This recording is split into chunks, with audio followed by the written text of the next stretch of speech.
चुनाव का ही वो वक्त होता है जब जनता का डर नेताओं में समा जाता है, वरना आमतौर से 30 घंटे के अंदर बयानों में तब्दीली नहीं आती है। इस वक्त उद्धव ठाकरे की शिवसेना के नेता अरविंद सावंत की जुबान ने महाराष्ट्र में सियासी तापमान बढ़ा दिया है। उन्होंने शिंदे गुट के नेता शायना एनसी से माफी तो मांग ली, लेकिन विवाद की आग अभी भड़की हुई है।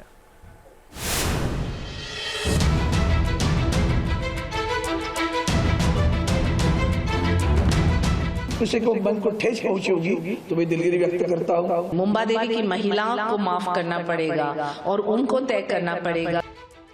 उद्धव ठाकरे की पार्टी के सांसद अरविंद सावंत ने शिवसेना शिंदे गुट के नेता शायना एनसी पर बेहद आपत्तिजनक टिप्पणी की है, लेकिन मौका चुनाव का है और एक महिला नेता को लेकर अभद्र भाषा का इस्तेमाल बेहद संजीदा माना जाता है। इसीलिए 30 घंटे बाद अरविंद सावंत ने शायना एनसी से माफी मांग ली। जिस तरह से जो वक्तव्य हुआ, वो वक्तव्य को उसका अलग अर्थ लगाकर जानबूझकर मुझे टारगेट किया जा रहा है, वो मुझे खेद लगता है, दुख लगता है।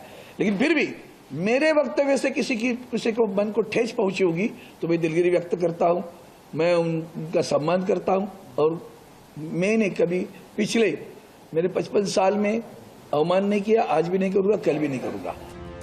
अरविंद सावंत दक्षिण मुंबई से सांसद हैं। इस संसदीय क्षेत्र में ही मुंबा देवी विधानसभा सीट भी आती है, जहां से शायना एनसी शिवसेना शिंदे गुट की उम्मीदवार हैं। शायना पर टिप्पणी के बाद अरविंद सावंत के खिलाफ मामला भी दर्ज किया जा चुका है, लेकिन शायना कह रही हैं कि अरविंद सावंत को जवाब मुंबा देवी की महिला वोटर देंगे। शायना ने प्रियंका गांधी की चुप्पी पर भी सवाल खड़े किए। मुंबा देवी की महिलाओं को माफ करना पड़ेगा और उनको तय करना पड़ेगा कि ऐसे बयान के बावजूद क्या वो विश्वास कर सकते हैं ये महाविनाश अघाड़ी के ऊपर। ये बहुत सारे सवाल उठते हैं। ये इंडी अलायंस जो बोलती है लड़की हूँ, लड़ सकती हूँ। मैं पूछना चाहती हूँ प्रियंका गांधी और इंडी अलायंस को कि क्यों है आप चुप, क्यों? अरविंद सावंत ने शायना एनसी से माफी तो मांग ली है, लेकिन उनकी ही पार्टी के नेता संजय राउत ने इस आग को फिर से भड़का दिया है। कोई अपमान नहीं हुआ है। अरविंद सावंत जी हमारे एक बहुत ही बुजुर्ग हमारे साथी और नेता है, सांसद है। क्या कहा अरविंद जी ने?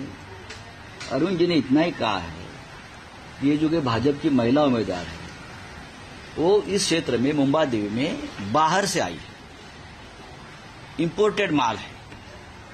अगर इंपोर्टेड माल है बाहर का, तो उसमें महिला का अपमान कहां होगा? अरविंद सावंत के बयान पर सत्ताधारी गठबंधन महायुति बेहद गुस्से में है।